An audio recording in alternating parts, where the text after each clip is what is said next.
Bueno, vamos a partir. Muy bien.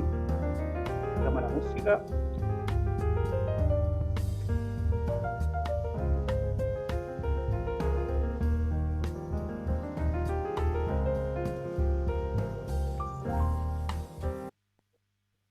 Muy bien. Bueno, hola a todos, muy buenas tardes. Les damos la bienvenida a todos los que pudieron participar hoy día en nuestra serie de webinars, particularmente hoy de Data Lakes en AWS. Le damos la bienvenida a cada uno de nuestros clientes y a cada uno de los países que nos visitan hoy, Argentina, Chile, México particularmente.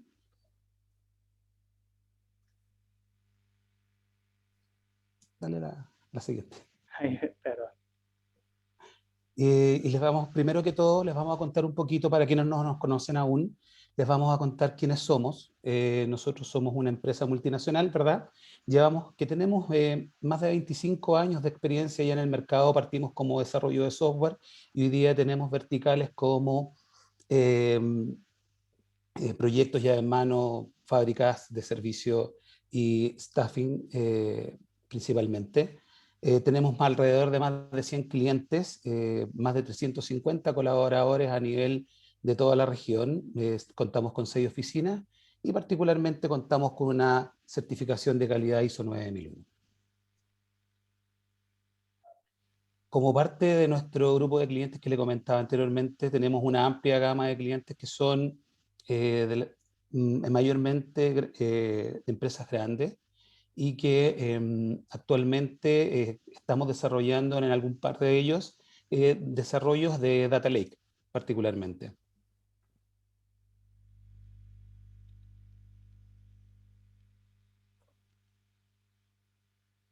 Bueno, antes de partir con el webinar, nos gustaría compartir con ustedes una pequeña encuesta de no más de un minuto para nosotros poder enfocar lo que es este webinar y también darle un poquito de agilidad en ese sentido y poder satisfacer quizás alguna de sus inquietudes. Es- en este momento debería haber aparecido en sus pantallas una votación para que puedan llenarlas. No tiene más de 4 preguntas.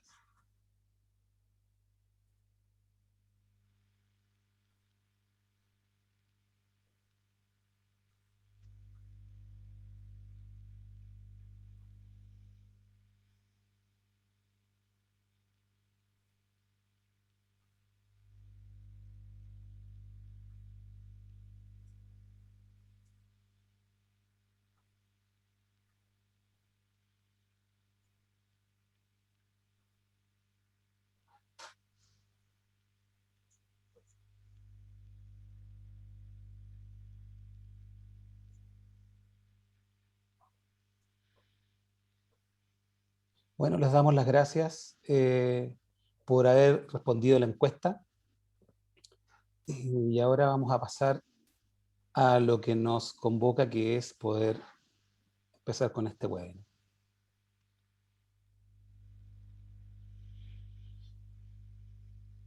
Bueno, ¿quién les habla? Andrés Acle, Chile Business Development Manager, hoy día en la función de moderador del webinar, y los voy a dejar con Sergio Martínez, que es ingeniero en sistema enfocado en la investigación de nuevas tecnologías y su aplicación. Sergio, por favor, toma el Muchas gracias. control de la presentación. Muchas gracias, Andrés. ¿Qué tal? Buenas tardes a todos. Como decía Andrés, mi nombre es Sergio y trabajo en el área de investigación y desarrollo aquí en Money. Y bueno, el motivo de la charla de hoy es que queríamos compartir un poco el conocimiento que hemos estado adquiriendo acerca de Data Lakes.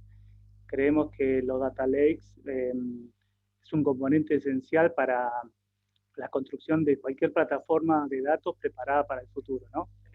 Lo vemos como un componente muy importante. Por eso en esta charla vamos a explicar conceptos simples, pero tratando de que se entienda qué es un data lake, cuáles son sus componentes, qué diferencia tiene un data lake contra un data warehouse. Y nos enfocaremos en Amazon, porque es donde tenemos un poco más de experiencia en este tema, pero Sin dejar de mencionar que aquí en OneA trabajamos con cualquier proveedor de datos, somos agnósticos y realmente Data Lakes puede ser realizado en cualquier proveedor de la nube como Google, Amazon o Microsoft Azure, ¿no? Bueno, dicho esto, bueno, arranquemos con la charla, ¿sí? Para empezar, tenemos, arrancábamos, si no, antes de los Data Lakes, arrancábamos del flujo analítico tradicional, ¿no? Detrás de todo dashboard que conocemos, de Business Intelligence, de cualquier modelo de Machine Learning y cualquier conocimiento que realmente nos ayude a transformar nuestro negocio, hay datos. No solo datos en crudo, sino datos que deben ser colectados, transformados, clasificados, ordenados y guardados en un lugar. Eh, aunque es una frase trillada, digamos, los datos son el nuevo petróleo, es real, porque al igual que el petróleo, el valor del dato es el valor potencial que tiene una vez que se lo refina y se lo entrega a la persona que lo necesita. Al igual que el petróleo, necesita oleoductos, en el caso de la plataforma de datos se llaman canalizaciones de datos o data pipelines, para poder navegar por todas las etapas de su flujo de datos, ¿no? Entonces, en un flujo tradicional tenemos un proceso que se llama ETL, que significa Extract, Transform y Load. Extraer, transformar y cargar. ¿De qué se trata? Bueno, las funciones más importantes es, en la parte de extracción, es ir a recolectar la información de diversas y múltiples fuentes. En la parte de transformación es acomodar esos datos que llegan, limpiarlos, procesarlos, clasificarlos y acomodarlos al modelo de datos que estamos esperando. Como ven en el dibujo, intenta dar esa idea. Una vez que los datos están transformados y acomodados, se procede a la carga, donde se carga el destino, que puede ser un data warehouse, o podría ser una base de datos relacional o un data mart, ¿sí? Una vez que los datos están en el data warehouse, se pueden hacer analíticas de Business Intelligence con esos datos que están ahí, ¿sí? ¿Qué es un data warehouse? Bueno, un data warehouse es un almacenamiento de información específicamente optimizado para consultas y analíticas, no para transacciones. Entonces, eh, su principal función es brindar información empresarial significativa. El público de un data warehouse son los usuarios operacionales, ¿sí? Que necesitan saber cuál es el modelo de datos que existe.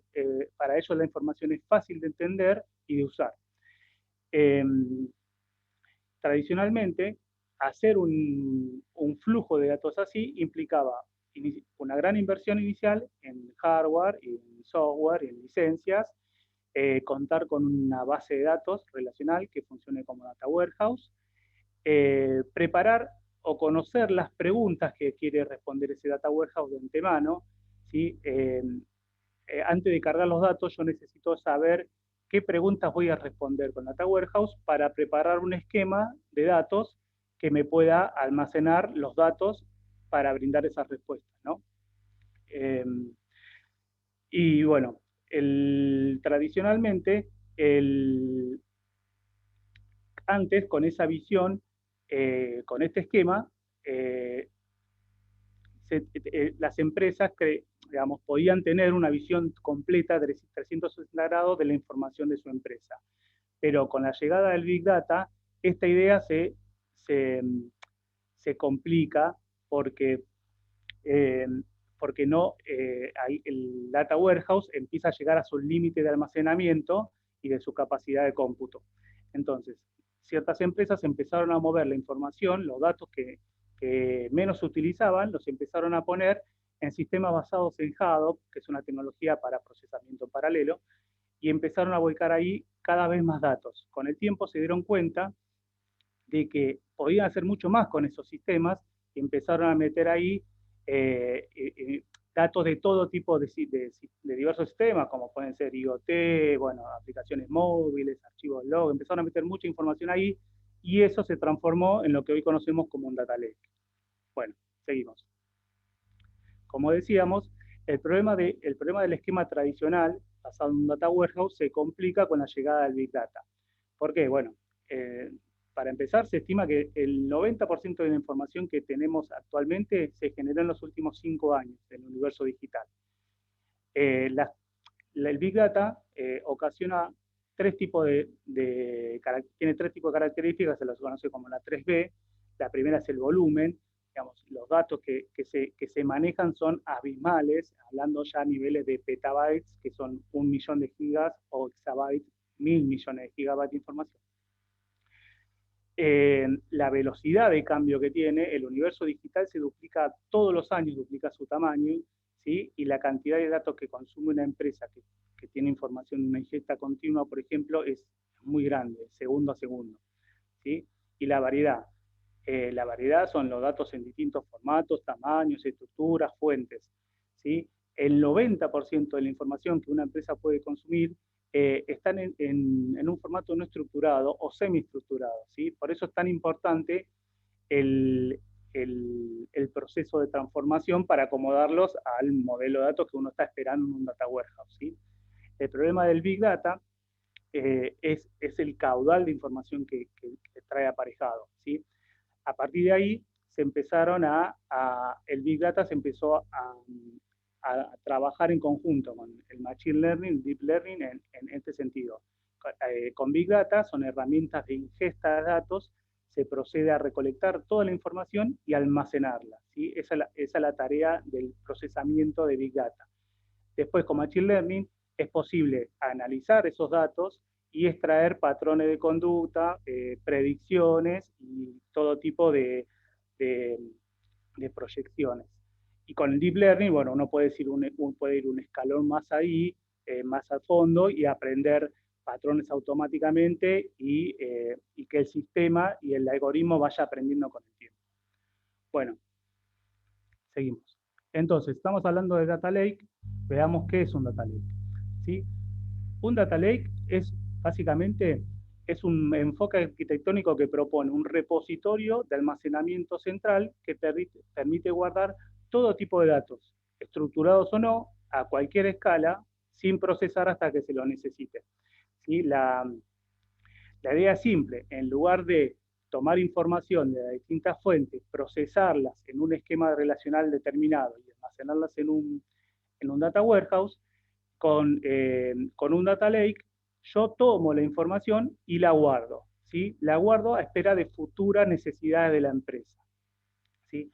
Lo importante de este enfoque es que el data lake se ejecuta sobre un clúster de hardware económico y muy rentable y escalable. O sea, el principal objetivo de un data lake es almacenar información a gran escala de forma muy rentable, ¿sí? De esa forma resuelve los dos retos que tenemos con el anterior enfoque: poder almacenar una cantidad de información escalable, casi limitada, y poder acceder a ella de forma rápida para generar la información que se necesita, ¿sí? El problema con los data lakes, bueno, es que justamente al no tener una estructura, no cualquiera puede tomar la información tan fácilmente como pasa en un data warehouse. En un data warehouse, la información tiene una estructura esperada, el usuario sabe lo que hay, sabe lo que tiene que ir a buscar, y es muy fácil consumir esa información. Esa información en un data warehouse está más pensada para el usuario operacional, el analista de datos, el analista de negocio. En cambio, en un data lake, la información no tiene una estructura, se guarda como está. Entonces, un data lake puede manejar distintas zonas dentro de sí, donde haya una zona de datos en bruto, y a medida que un analista de datos especializado o un científico de datos va encontrando patrones y va encontrando información rica, puede procesar determinadas áreas del lago y dejarlas en una zona más masticada, con datos procesados que sí pueden usarse para analítica de negocio, ¿sí? Bueno, ese es el concepto. Lo más importante de quizás entender es eso: el concepto es no procesar lo que llega, sino que almacenarlo pensando en necesidades actuales o quizás necesidades que la empresa va a poder tener en el futuro, ¿sí? Los datos, cuando se guardan, necesitan se guardan con identificadores para poder saber de qué se tratan y con metadatos que permiten saber su origen, de dónde han venido, en qué momento se generaron y poder hacer un seguimiento y un histórico de ese dato, ¿no? Bueno, eso es un data lake. Veamos ahora cuáles son sus componentes clave, ¿no? Como veníamos hablando, el componente clave del data lake es que es un almacenamiento central a escalabilidad ilimitada y de bajo costo. Eso, eh, eso ocasiona, eso se debe a que funciona como decíamos, en un clúster de hardware de bajo costo, ¿sí? Que permite mantener, digamos, que permite guardar muchísima información a muy bajo costo. Un data lake en sí, sin metadatos y sin información de cómo utilizarlo, no tiene mucho uso. Entonces, es muy importante en este caso la gobernanza de los datos, que la gestión, la administración de esos datos, la administración de un catálogo, administración de los permisos, administración de la seguridad y todo lo necesario para que los usuarios de la organización puedan acceder de forma segura al data lake, ¿sí? Por otro lado, tenemos otro componente clave, es la ingestión continua de datos, ¿sí? Los datos pueden ser de tres formatos. Están los datos estructurados, que son los datos que conocemos de base de datos relacionales, que tienen un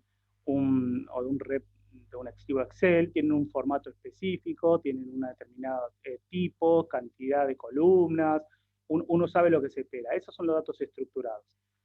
Después están los datos semiestructurados, son aquellos que no tienen un formato específico, aunque tienen ciertos identificadores que me permiten conocer el diseño interno. Por ejemplo, un archivo JSON, un archivo XML, la información de un tweet, tienen determinadas características que uno puede procesarlo, pero en sí no traen una forma única, ¿no?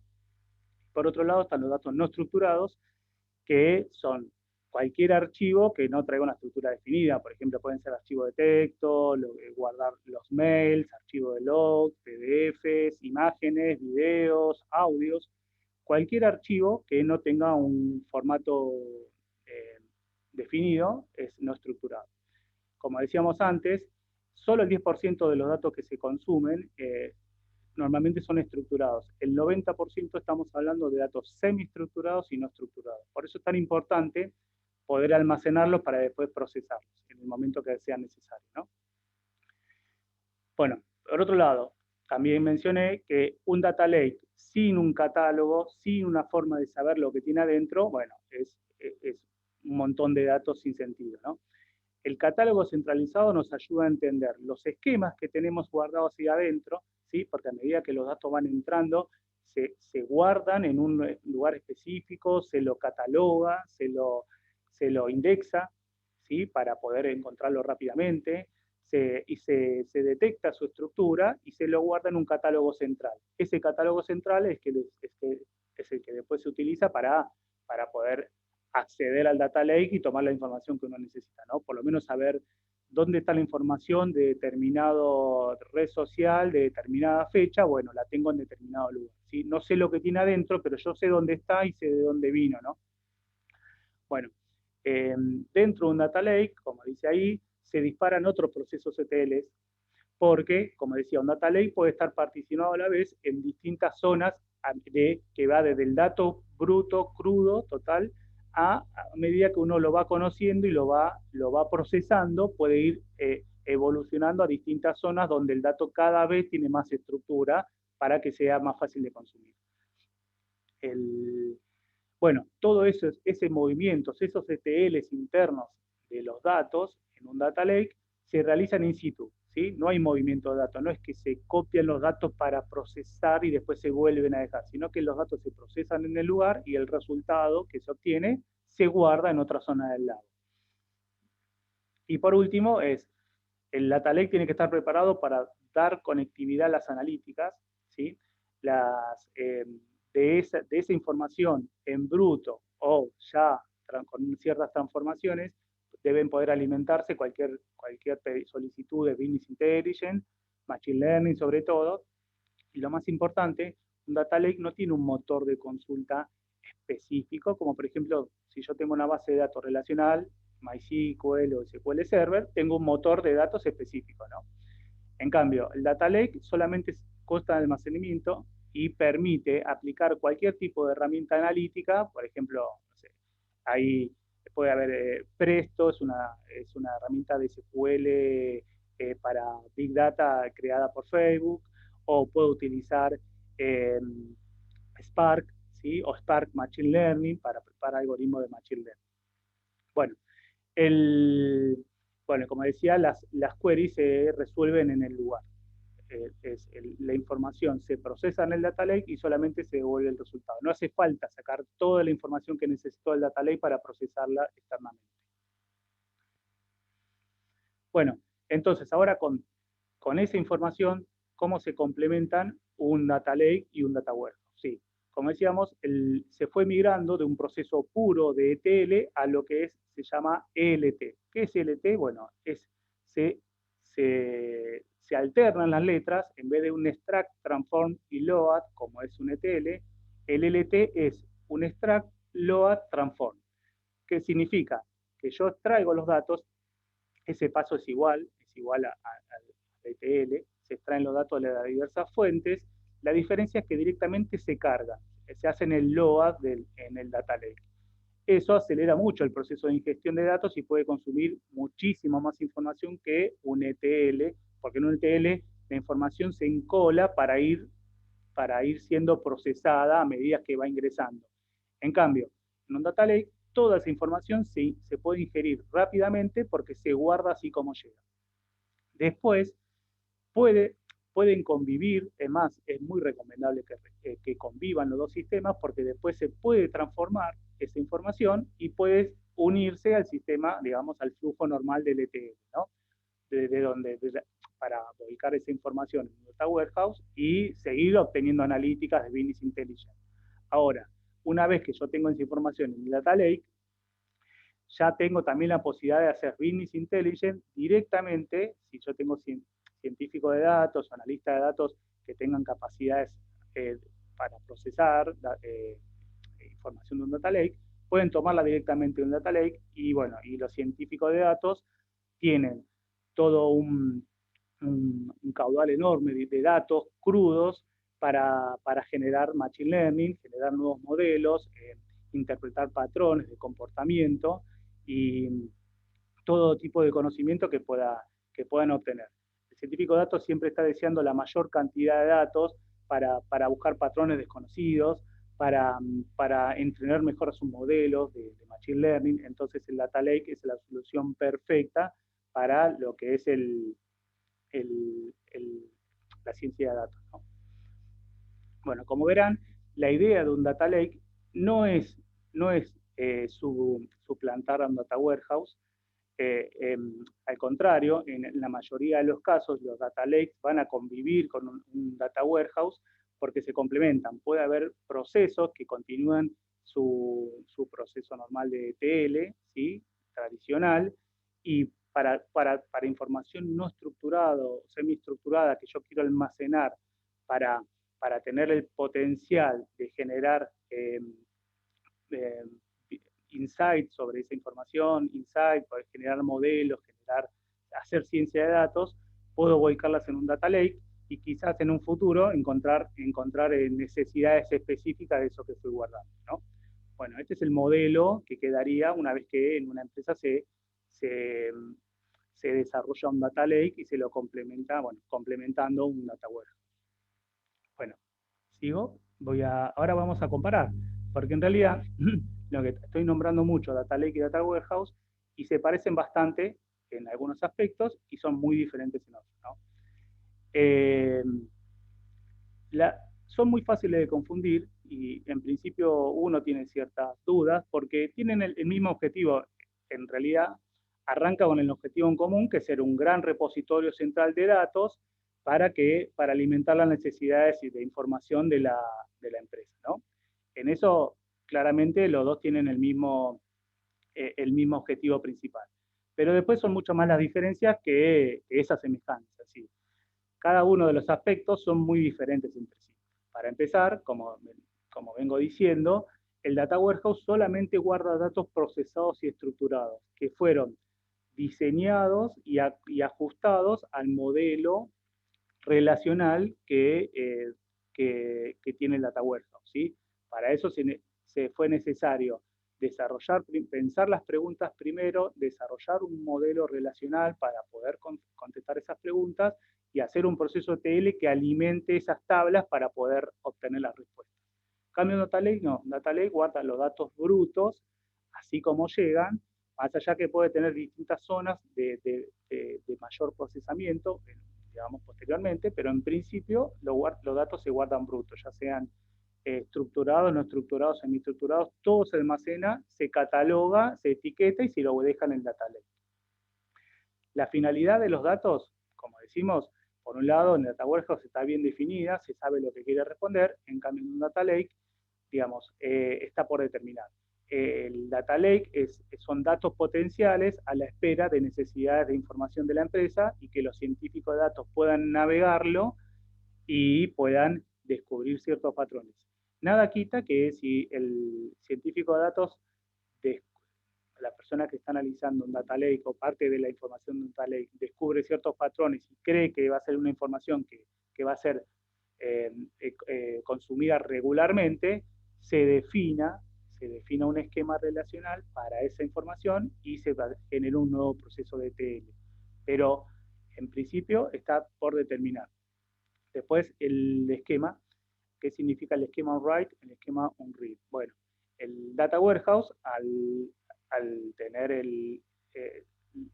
al saber lo que va a guardar, ya sabe de antemano el esquema de datos que va a guardar. Entonces, a la hora de escribir los datos en el Data Warehouse, ya tengo el dato. Por eso se llama esquema on write. En cambio, en esquema on read, es por la razón que venimos diciendo. No hay un esquema definido en un data lake, solamente se cataloga lo que entró y a medida que se necesita, el científico de datos puede tomar la información que necesita, armar un esquema ahí on the fly en el momento y poder consumir esa información. Por eso se llama esquema on read. Almacenamiento. Bueno, el Data Warehouse almacena mucho menos información que un Data Lake, ¿no? Data Warehouse está pensado para, bueno, relativamente, ¿no? Para volúmenes de datos donde la información ya está agrupada y agregada, preparada para responder preguntas y para generar informes. Y es costoso para grandes volúmenes porque tiene que crecer en forma conjunta tanto el almacenamiento como la capacidad de cómputo, ¿no? En cambio, el Data Lake, al estar en este tipo de clústeres que decimos de almacenamiento baratos y low cost, tienen potencial de guardar cualquier cantidad de datos a muy bajo costo. A nivel de agilidad y flexibilidad, bueno, el Data Warehouse es más complicado y caro de modificar porque a medida si ya aparecen nuevas preguntas, nuevas necesidades de datos, es necesario que un equipo de desarrollo, un equipo funcional, organice las nuevas preguntas, prepare un esquema de datos para esas preguntas, se genere un ETL que alimente esos datos para poder tener la información necesaria. Bueno, eso pueden pasar meses hasta que una nueva pregunta que surge pueda ser respondida, ¿no? En cambio, en un data lake es muy simple, cualquier persona con la capacidad de navegar en un data lake puede entrar, puede procesar esos datos, puede obtener la respuesta rápidamente y si, como decimos, y si cree, o sea, da para hacer mucha investigación, mucha exploración de datos y en el caso de que se defina que eso que se consiguió es algo importante y va a ser algo consumido regularmente, se lo puede incluir en el Data Warehouse, pero se puede continuamente navegar y refinar, digamos, buscar la información que uno necesita. Bueno, y los usuarios, como vengo mencionando, estamos hablando en Data Warehouse, son los usuarios operacionales o empresariales, más enfocados en el negocio, que manejan quizás herramientas como SQL y herramientas de Business Intelligence, y en un Data Lake son científicos de datos y analistas de datos que están mucho más cómodos con adentrarse en los datos, buscar un catálogo de datos, aplicar consultas SQL, ¿sí? Bueno, seguimos.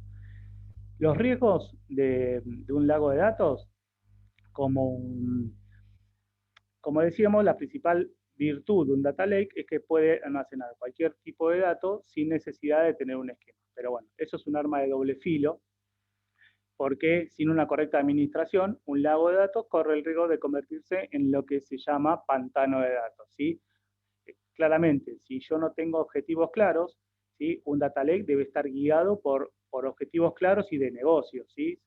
Metemos determinada información de los usuarios, de sus comportamientos, o de las ventas, lo que sea, porque yo sé que finalmente eso puede repercutir en un montón de información. Si se convierte en un simple almacenamiento de datos, ¿sí? Solamente por tener capacidad ilimitada de crecimiento, bueno, eso es una mala señal. Bueno, para que un lago de datos esté saludable, necesita política de gestión, gobernanza de datos, ¿sí? Y ciclos de vida. Todo eso, junto con los metadatos, es lo que permite saber exactamente lo que hay en el lago, dar los permisos adecuados a los usuarios, ¿sí? Eh, Proteger la información confidencial. Poner ciclo de vida significa que algunos datos con el tiempo pueden ir caducando y lo podemos ir eliminando automáticamente o lo podemos ir archivando en otro lado para que, para que siempre tengamos el control total de lo que hay en un data lake, ¿no? Si todo eso no sucede, si no hay objetivos, si no hay gobernanza y no hay políticas claras, bueno, eso puede llegar a pasar eso. Eso es el gran riesgo de un data lake, ¿no? Nos podemos llegar a convertir en propietarios de un pantano, no un lago. Bueno, hasta ahí fue la parte teórica de qué es un data lake, cuáles son sus ventajas. Bueno, a partir de ahora, bueno, voy a mencionar algunas herramientas que utilizamos en Amazon en este caso. Como digo, todas estas herramientas tienen su similar en cualquier proveedor cloud. En Azure también conocemos, en Google, pero bueno, nos estamos enfocando en Amazon para poner un ejemplo, ¿no? Como verán, el portafolio analítico de Amazon es inmenso. Estos son solo un par, decenas de servicios, cuando Amazon tiene cientos de servicios. En lo que es la analítica, el portafolio analítico, ¿sí? Tenemos distintas eh, franjas, ¿sí? Donde tenemos un montón de servicios. Para empezar, bueno, tenemos todos los servicios que se refieren a Data Movement, al movimiento de datos, que significan cómo hacemos esa ingesta de datos, donde tenemos de dispositivos físicos que me permiten subir mi información en la empresa y mandársela a Amazon. Tenemos, bueno, Kinesis para información, para, digamos, procesos de streaming, es una ingesta continua de datos, y después, bueno, tenemos, bueno, podemos hacerlo a través de ETL por lotes, que como veníamos hablando antes, ¿no? En lo que es la infraestructura, bueno, el servicio principal, el corazón del sistema de todo lo que es un data lake es S3, que es el servicio de almacenamiento que provee Amazon, que tiene una parte de almacenamiento profundo, ¿sí? De archivado, que se llama Glacier.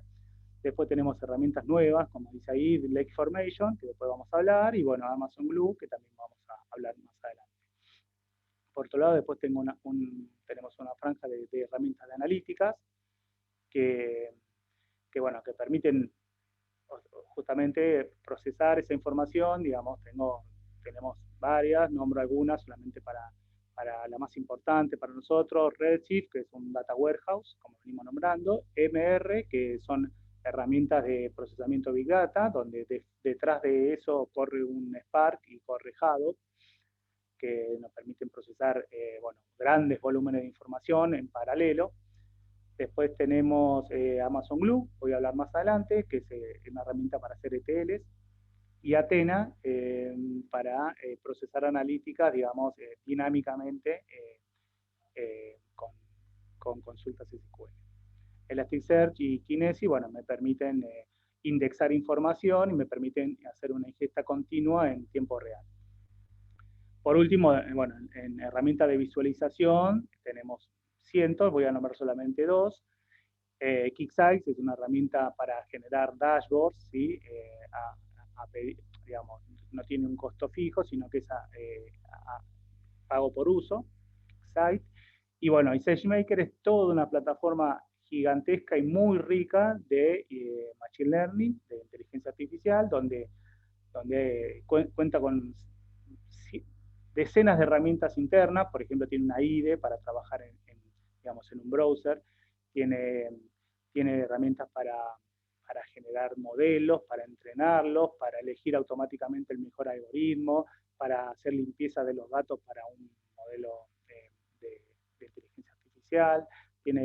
Puedo ejecutar paquetes dinámicamente para entrenar mis modelos, puedo deployar mis modelos dinámicamente, bueno, muchísimas herramientas, todas enfocadas en Machine Learning, ¿no? Para nosotros, la experiencia que nosotros tenemos, si lo vamos a algo lo más simple posible, las tres partes principales de un data lake, ¿sí? En Amazon fueron la utilización de tres herramientas que las nombro ahí y la voy a ir detallando.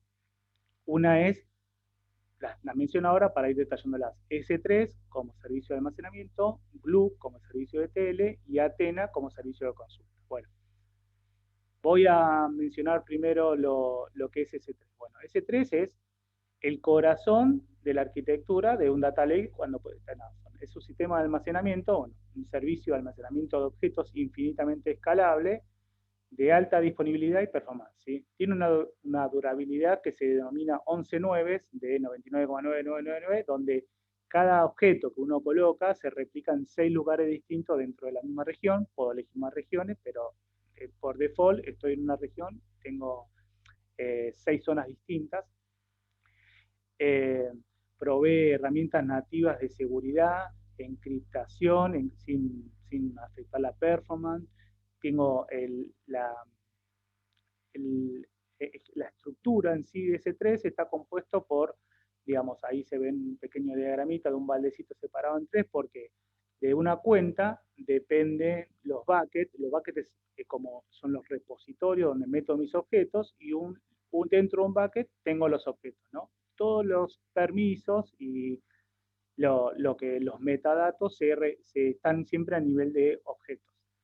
Entonces, lo más importante de S3 es que tiene un muy bajo costo, y a la vez ese costo lo puedo gestionar con las clases, ¿sí? Como verán, ahí hay 6 baldecitos de colores donde van desde la izquierda hacia la derecha, se va cambiando digamos, el grado de frecuencia de acceso que yo quiero, ¿sí? Acceso frecuente es el S3 estándar, y a partir de ahí, si yo me muevo hacia la derecha, son datos en los cuales yo los accedo cada vez menos, ¿sí? Paso a niveles de acceso poco frecuente. Después, y por último, tengo Glacier, que es un archivado donde si lo guardo ahí, el costo es muchísimo más bajo, pero la recuperación de un archivo de eso por ahí demora entre un par de minutos y un par de horas, según el nivel de archivado que yo elija. Todo esto es muy importante porque inclusive hay una capa que se llama, bueno, capa inteligente, que me va eligiendo, se lo puedo definir, me va eligiendo el nivel de acceso que yo necesito para cada objeto según cuánto lo estoy usando. Un objeto, a medida que no se usa, se puede ir moviendo automáticamente a capas de menor acceso, pero más baratas, ¿no? Si no, yo puedo elegir y puedo meter la información en la capa que yo creo que va a ser mejor, y manejar ciclos de vida. Ciclos de vida significa que yo puedo definir ciertas reglas que a partir de determinada situación, determinada fecha, un objeto se mueva a otra capa digamos, para ahorrar, para tener un ahorro de costos. Por otro lado tenemos Glue. Glue es el segundo ítem importante de Amazon y se refiere es un servicio de TL sin servidor para cargar los datos, ¿no? Yo puedo definir tareas, jobs en Glue que se disparan en determinada frecuencia, y solamente se me va a cobrar por el tiempo que se ejecuten esas tareas, ¿sí? No tengo un servicio andando continuamente las 24 horas, sino que se dispara cuando yo tengo tareas por ejecutar. Dentro de estos servicios de TL, los dos más importantes son el el Glue Crawler. Los crawlers son pequeños bueno, lo que es un crawler, que es un robotito que uno lo apunta a sus datos y el robot entiende el esquema, los procesa, comprende los datos y esos datos con sus metadatos lo guarda en un catálogo central, que es el otro componente importante de Glue, que es el catálogo de datos. El catálogo de datos es el corazón también de lo que es el Data Lake, donde se gestionan todas las definiciones de las tablas, los datos, los metadatos, las distintas versiones, la historia de todas las versiones.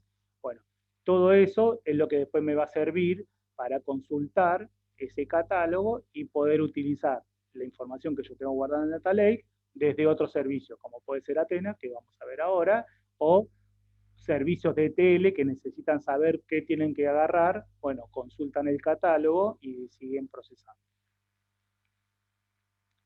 Bueno, Athena es el tercer gran servicio que nos resulta muy destacable, porque es un servicio de consulta interactiva sin servidor también. Uno no es un motor de base de datos que está funcionando todo el tiempo, sino que es un servicio sin servidor para consultar información que yo tengo en el Data Lake, en nuestro caso en S3, vía SQL. O sea, yo puedo tener información guardada en los buckets de S3 y consultarla desde Athena con una consulta SQL, ¿sí? Que cualquier analista de datos la puede escribir. Entonces, lo que hace Athena es, en primer paso, se comunica con Glue, detecta los datos, detecta todo el catálogo que yo tengo en el Data Lake, me lo propone como si fueran tablas. El usuario puede escribir una consulta, por ejemplo, tráeme todos los datos de esta tabla entre tal fecha y tal fecha. Entonces, Glue, a partir de ese catálogo, sabe dónde tiene que ir a buscarlos, conoce la ubicación de esos datos, ¿sí? Puede leer cualquier tipo de datos, puede estar en CSV, archivos JSON, ORG, Avro, Parquet.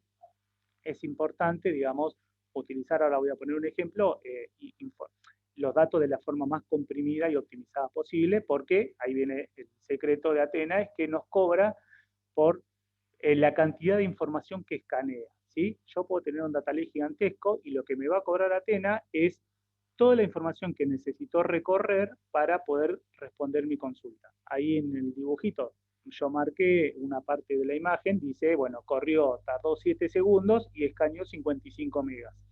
Bueno, lo que cobra el servicio de Athena, como decíamos, es un servicio sin servidor, cobra $5 por cada terabyte escaneado. Bueno, el secreto de Athena es que uno puede ahorrar muchísimo, optimizando los datos en un data lake, preparándolos de una forma especial para que uno pueda, para minimizar esos costos, ¿no?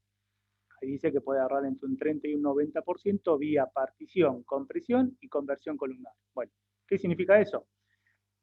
La partición significa organizar los datos de mis archivos como si fuera una estructura jerárquica de carpeta donde yo voy acomodando, por ejemplo, por fecha y por otro dato que a mí me sirva para después filtrar. Entonces yo cuando pido una determinada información de un tipo de evento, de una determinada fecha, el sistema sabe exactamente qué carpeta tiene que ir a buscar para procesar. Entonces solamente me escanea eso. Por otro lado, la compresión, bueno, la compresión es una compresión, por ejemplo, zip, que me permite ahorrar, reducir muchísimo el formato de un archivo. Y la conversión columnar significa convertir, por ejemplo, un archivo CSV a, a un formato específico columnar, por ejemplo, Parquet, donde la información se guarda de determinada forma que solamente que Athena puede leer las columnas que necesita, no necesita procesar todo el archivo. Pongo un ejemplo. Si yo tuviera un archivo de 3 terabytes, por ejemplo, ¿no? Detecto, sí, plano, y hago una consulta, Athena lo tiene que leer todo y me va a cobrar $15. Ya por comprimirlo, haciéndole, por ejemplo, un proceso gzip, me bajo a 3 a 1. Paso a tener un archivo de 1 terabyte, ¿sí? Para contestar la misma pregunta, Athena solamente tiene que leer todo el archivo, pero ya digamos, me cobra $5 porque digamos, está procesando 1 terabyte. Si yo a la vez ese archivo lo guardo en formato Parquet, obtengo digamos, una mejora en lo que es la compresión de, de varias, de varios puntos, ¿sí? Pero supongamos que lo bajo 3 veces, entonces Athena, para poder procesar la misma pregunta, me procesa un tercio de un terabyte, entonces me cobra $1,50, $1,60. Entonces pude bajar 90% mi costo solamente optimizando cómo guardo la información. Entonces es importante quizás que al momento de guardar la información en un data lake, pensemos en esto y ya guardemos la información optimizada, comprimida y en formato columnar. ¿Sí? Eso fue nuestro trabajo, nuestra experiencia en Amazon fue justamente crear data pipeline para guardar la información de esta manera y reducir costos. Eso fue parte de la experiencia que tenemos en Data Lake, ¿no? Bueno, por último quería mencionar, bueno, generar un data lake puede llevar mucho tiempo, puede llevar muchas decisiones, hay muchos pasos que son necesarios, desde la ingestión de los datos, el registro de esa información en el catálogo, el mantenimiento de ese catálogo, la seguridad, el control de acceso a los usuarios, el monitoreo, auditoría de todo el circuito. Bueno, Amazon nos provee, es una herramienta bastante reciente, Lake Formation, es una herramienta de alto nivel que gestiona todas las otras que estuvimos viendo hasta ahora, ¿no? Nos permite reducir muchísimo el tiempo de construcción, ¿sí? Pasamos de meses a algunos días o semanas, ¿sí? Y permite gobernar todo desde un lugar central y realizar modificaciones fácilmente en la definición de nuestro data lake. En interfaces tipo Wizard, uno puede tener el control total o dejar la decisión en manos de Lake Formation. Y lo más importante es que es un servicio sin costo. Digamos, no tiene un costo en sí, sino que lo que cobra es por los servicios que se ejecutan de fondo, ¿no? Si se disparan ETLs en Glue, si se utilizan determinada cantidad de almacenamiento, si se ejecutan determinadas consultas de Athena, bueno, ese es el costo. Pero el Lake Formation en sí no cuenta con un costo en particular. Es muy interesante, sobre todo para dar nuestros primeros pasos y entender cómo crear un data lake. Es una herramienta que es bastante recomendable, es muy simple de usar. Bueno, y por último, habiendo visto todo lo que hemos visto, pasamos a ver cómo queda un flujo general de datos. Bueno, esto es un diagrama que suele compartir Amazon y cuesta entenderlo originalmente, acá lo simplificamos un poco, pero entendemos ahora todo el circuito, sabemos que tenemos 4 grandes etapas, tenemos la ingestión, como dijimos, de los 3 tipos de datos, tenemos lo que es la canalización es cómo es nuestra tubería de datos para poder llevar esos datos al data lake. En principio tenemos 2 grandes procesos, o 2 grandes formas, la carga por lotes, que son cuando uno dispara ETLs para ir a buscar la información o para procesar la información regularmente, y la carga por streaming, que utiliza tecnología como Kafka o Kinesis en Amazon para una ingesta continua de información y para poder volcarlas en un data lake, ¿no? En el caso del streaming, nos da la posibilidad de tener analíticas en tiempo real, ¿sí? Para decisiones cruciales que sean muy importantes, tener, por ejemplo, detección de anomalías o detección de fraude. Es importante hacerlo vía streaming y poder detectar el problema lo antes posible, ¿no? Después tenemos el data lake, estuvimos hablando muchísimo de eso.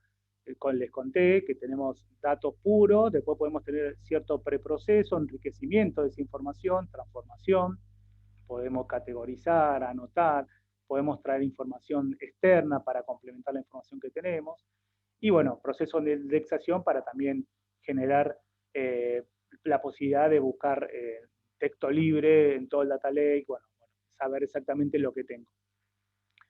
Y por último, los 2 grandes áreas que consumen un data lake, tenemos el Machine Learning, ya hablábamos de la construcción de modelos, entrenamiento y despliegue, y Business Intelligence, que se enfoca más en el Data Warehouse y en la generación de informes de Business Intelligence, de dashboard, de reportes.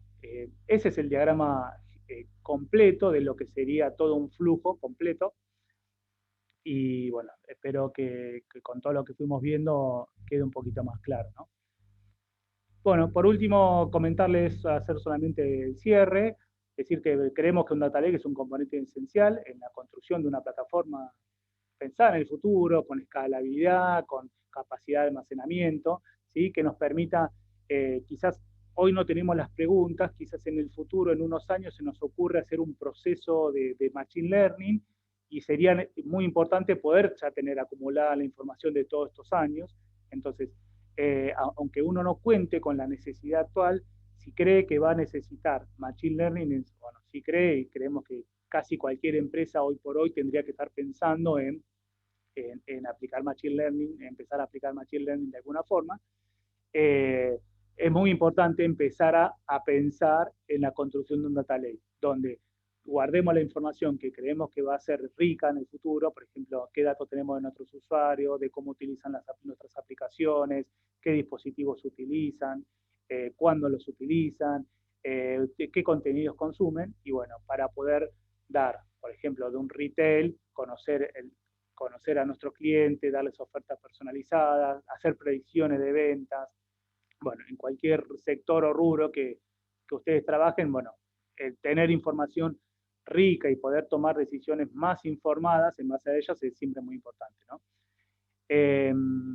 Bueno, y como repetí varias veces, no creemos que un data lake sea un reemplazo de data warehouse, al contrario, creemos que se llevan muy bien y que en cualquier plataforma de datos van a convivir y, y van a complementarse porque cada uno responde a necesidades distintas, ¿sí? El data lake es como un primer repositorio donde tiro todo y lo empiezo a analizar y lo empiezo a revisar y lo empiezo a transformar, y en un data warehouse puedo volcar la información que yo ya consumo actualmente en una estructura fácil de entender para mis usuarios, ¿sí? Sabemos que el data lake es más costoso de entender y necesita cierta capacidad de la persona que lo utiliza, y en cambio un data warehouse la información está mucho más masticada y accesible. Bueno, esta fue nuestra experiencia desde OneAid, y bueno, podemos ayudarlos, asesorarlos en lo que necesiten, y seguimos haciendo camino, seguimos aprendiendo.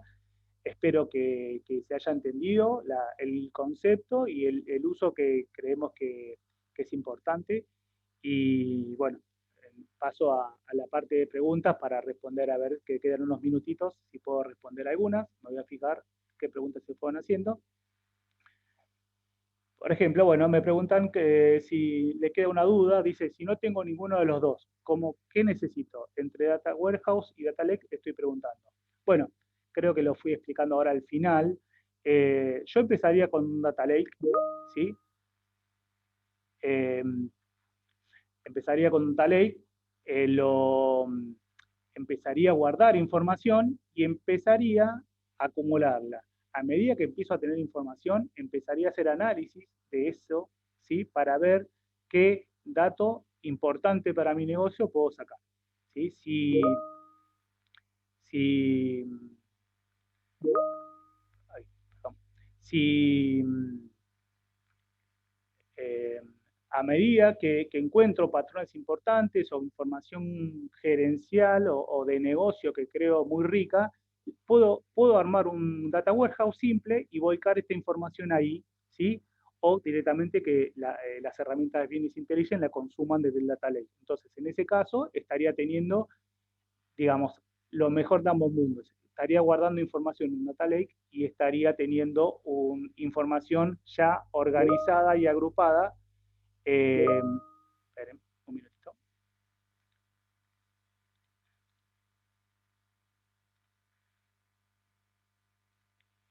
Para mi negocio.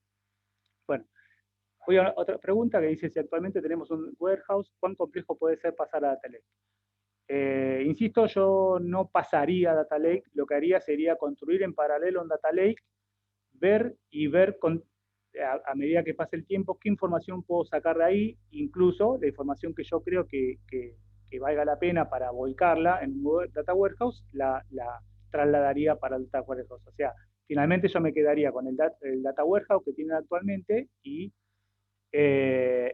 comenzaría a construir un Data Lake en paralelo.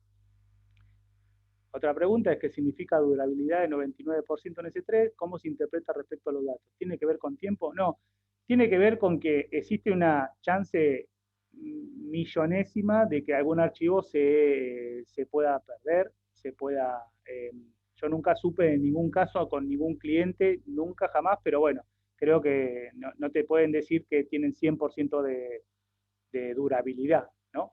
Pero bueno, es una en 1.000 millones de millones, o sea, es prácticamente imposible que se pierda un dato que uno guarda en S3. A eso se refiere con la durabilidad de 11.9, ¿no? Otra pregunta es, ¿la ingesta se gestiona desde el Data Lake accediendo a nuestros sistemas para tomar datos o son otros sistemas y dispositivos los que deben enviar datos al Data Lake? Bueno, es una buena pregunta. Si recuerdan el diagrama final, donde, a ver, ¿sí? Si recuerdan el diagrama final, lo voy a mostrar. En este, bueno, yo tengo dos opciones, ¿sí? Y ahí tengo que definir, si yo voy a buscar la información a mis sistemas regularmente, haría un proceso de ETL, que lo podría hacer en Amazon con Glue, por ejemplo, para que regularmente vaya y se conecte a mis sistemas y extraiga la información que necesita. Si no fuera así, yo también desde mis sistemas podría enviar la información a determinadas buckets de S3, ¿sí? Las metería así en crudo y después correría un proceso de TL sobre esos buckets para procesar esa información que me está llegando. Y si yo tengo información que se genera continuamente, como redes sociales, como aplicaciones móviles o archivos logs, lo haría a través de streaming. ¿Sí? Bueno, creo que están todas las preguntas respondidas. Les paso la posta a mi amigo Andrés. Bueno, muchas gracias Sergio por tu explicación, por el webinar. Creo que fue bastante ilustrativo y esperamos seguir también en esta línea en el futuro. Ya este es uno más de los que ya hemos podido brindar este año y vamos a seguir haciendo de estas instancias durante el presente. Bueno, dado este escenario, ¿cómo podemos ayudar a su negocio? Hoy día, en principio, les contaba que teníamos pilares dentro de nuestra organización y como parte de ello, uno es la consultoría, en donde obviamente les podemos ayudar a elegir la tecnología y que mejor se adapte a la necesidad de cada uno de los clientes. Y obviamente que también eso va a ser consecuencia de los proyectos que quieren realizar. Eh, por otra parte, tenemos la arquitectura, en donde también podemos, dado el escenario en que nos encontremos particularmente, podemos ayudarlos con su arquitectura. Y por otra parte, ya teniendo la consultoría y la arquitectura, también podemos ser parte de un desarrollo en donde de la mano conjunta con nuestro cliente podamos hacer el mejor esfuerzo por llegar a los objetivos y poder cumplir con las expectativas que tienen.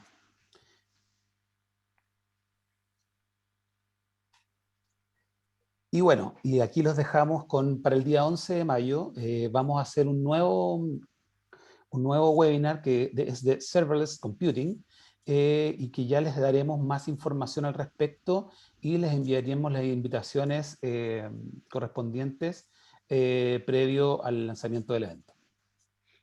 Les damos las gracias a todos los participantes, les damos las gracias por sus preguntas, por el tiempo que dedicaron y les dejamos nuestros datos de contacto, van a estar ahí un ratito para que los puedan anotar en caso de que quieran contactarnos o hacernos alguna pregunta adicional.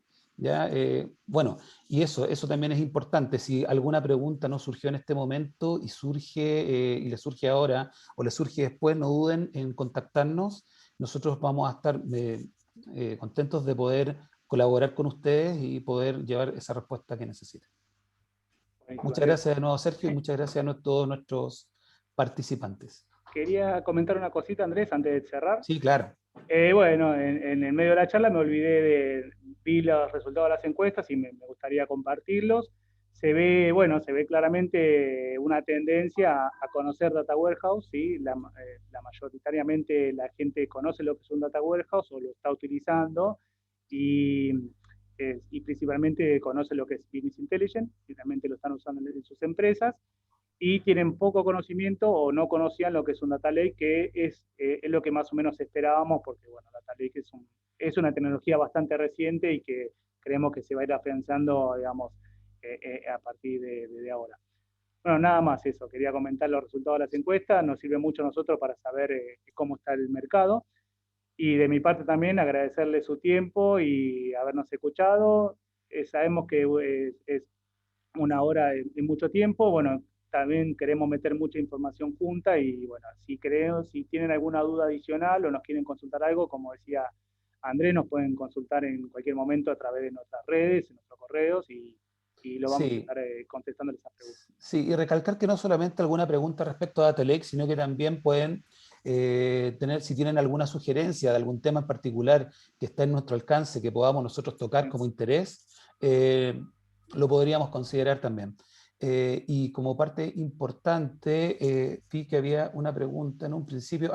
Esta transmisión de este webinar va a estar en nuestras redes para que puedan descargarla. Bueno, yo creo que eso es todo por hoy. Los esperamos en nuestro próximo webinar. Te damos de nuevo las gracias, Sergio, y se les agradece el tiempo a nuestros invitados. Muchas gracias Muchas a todos. gracias. Muchas gracias a todos.